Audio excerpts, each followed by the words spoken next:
Wholeness is not the absence of emotion.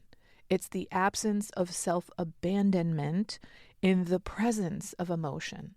When you can stay with yourself through anger, grief, shame, fear, joy, longing, without turning against yourself, you are whole.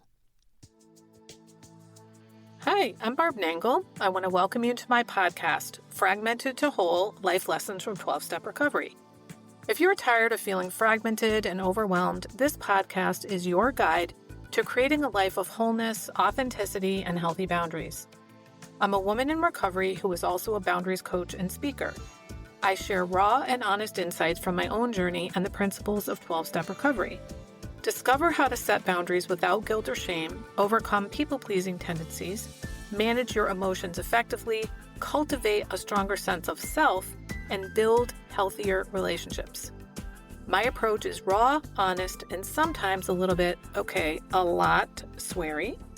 I'm an avid beachcomber and a formerly closeted fan of the Hallmark Channel, especially Christmas movies. I wear fingerless gloves almost all year round because my hands are always cold, and I love taking pictures of license plates with my initials BN on them. I don't speak for or endorse any particular 12-step program for recovery. Though I'm a huge fan of 12-step recovery and a member of two such fellowships, I cannot speak for them. If you're ready for real talk and practical tools for transformation, keep listening. This is episode 339, How to Build Emotional Boundaries That Keep You Whole. Before I begin, I want to acknowledge that last week in episode 338, I opened it by saying, this is episode 348. Oops. This month, I'm focusing on emotions and emotional boundaries in all my content. And today I want to explore something that's been living in me for a couple of weeks. It started when I was reading about Johann Wolfgang von Goethe, the German writer and scientist whose name I'm certain I just slaughtered. He spent time studying plants, including poppies, and he would draw them week by week, not just a finished bloom, the entire sequence. And what he noticed was this: the plant is never whole at any single moment. It's always becoming. When something new develops on the plant, something that seemed essential before drops away. Growing is always also dying. The seed pod looks dry and barren, but it carries abundant life. And when I read that, something clicked in me, because my entire body of work is built around the idea of wholeness. My podcast is called Fragmented to Whole. My signature program is Unshakable You. I talk about feeling comfortable in your own skin. I say, I'm no longer fragmented. I can be rocked by life, but I can't be shattered by it the way I used to because I'm no longer fragmented. I am whole. When horrible things happen to me, they don't take away from my wholeness. So, how do we reconcile this idea that we're always incomplete and always changing with the idea of being whole? Well, here's what I think. Wholeness does not mean finished. Wholeness means integrated. I've integrated all those fragmented pieces into one coherent whole. And integration is another word for wholeness. Fragmentation is not about change. It's about internal exile. Here's what I mean. When we're fragmented, we disown parts of ourselves. We silence shame or override them. We push down anger. We dismiss or minimize our sadness and judge our fear. We abandon ourselves in order to survive. So when something hard happens, we shatter, not because we're weak, but because there's no internal home holding all the parts. Wholeness is different. Wholeness means every part belongs. It doesn't mean every part runs the show. That's where emotional boundaries come in. It means we can feel anger without becoming destructive. We can feel grief without collapsing. We can feel fear without letting it run our lives. Emotional boundaries are what allow emotions to move through us without taking us over. They create internal safety, or maybe it's easier to hear it when I say inner safety. Internal safety is what makes wholeness possible. When I say I'm whole now, I don't mean nothing falls apart. I mean nothing gets exiled. If I feel resentment, it doesn't mean I'm a bad person. If I feel hurt, it doesn't mean I'm weak. If I feel anger, it doesn't mean I'm out of control. It means I'm alive. This is where Goethe's poppy comes in. The poppy is never static. Leaves emerge, petals fall, the structure changes. What once looked essential disappears. But the plant is never fragmented. Each stage belongs to the same organism. That's the kind of wholeness I'm talking about. You can lose a job and still be whole. You can go through a breakup and still be whole. You can make a mistake, like saying the wrong number of a podcast, and still be whole. You can outgrow a version of yourself and still be whole. Because wholeness is not about keeping everything intact.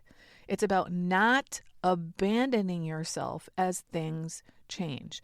And this is especially important when we talk about emotions, because our emotions are typically where we abandon ourselves. So many people believe that being emotionally healthy means being calm all the time, regulated all the time, zen all the time. That's not wholeness. That's emotional suppression. Emotions are seasonal. They rise, they peak, they fade. Something in you dies, something in you emerges. If you have strong emotional boundaries, you can let that process unfold without panicking. You don't need to shut down your anger because you're afraid it will ruin your relationships. You don't need to override your sadness because you're afraid it will make you unproductive. You don't need to cling to an identity that once kept you safe. When something new develops in you, something old will drop away.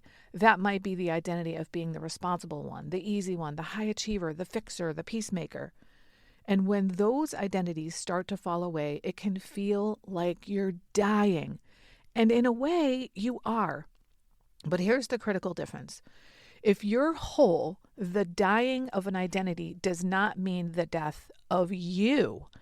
It means reorganization. This is why emotional boundaries are so powerful.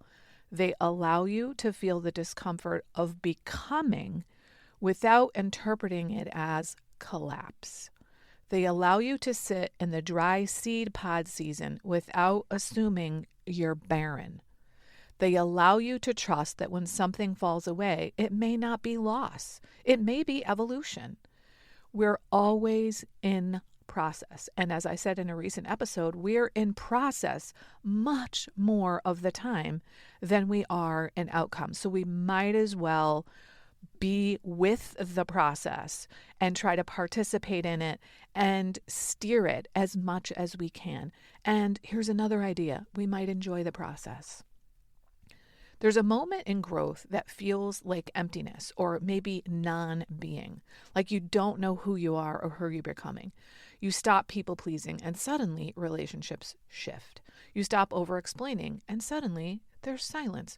You stop over-functioning and suddenly things feel unstable. That pause can be terrifying, but it's not fragmentation.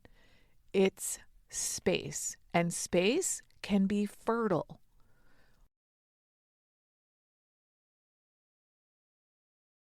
Wholeness is not the absence of emotion. It's the absence of self-abandonment in the presence of emotion. Let me say that again. Wholeness is not the absence of emotion. It's the absence of self-abandonment in the presence of emotion. When you can stay with yourself through anger, grief, shame, fear, joy, longing, without turning against yourself, you are whole. Even as you're changing, even as something old is dying, even as something new is emerging, you don't need to be finished to be whole. You don't need to be stable in every moment to be unshakable. Unshakable does not mean rigid, it means rooted. A rooted plant bends, sheds, transforms. It doesn't cling to last season's leaves. A rooted person bends, sheds, transforms, and doesn't cling to last season's ways of being. You are allowed to evolve. If you've ever noticed yourself going quiet, backing down, or overriding your needs just to keep a relationship going, this workshop is for you. It's called Boundaries for Real Love: How to Stop Shrinking in Your Relationships. Shrinking doesn't happen all at once. It happens slowly. You stay connected, but you're not fully present. You're there, but not all the way there. This workshop isn't about becoming hard, guarded, or confrontational. It's about learning how to stay yourself in relationship, even when guilt, fear, or pushback show up. We'll meet live on Zoom Thursday, February 26th from 12:30 to 1:30 Eastern Time. A limited replay will be available. If shrinking isn't working anymore and you want closeness without self-abandonment, you can learn more and register at higherpowercc.com/real-love. You don't have to disappear to stay connected.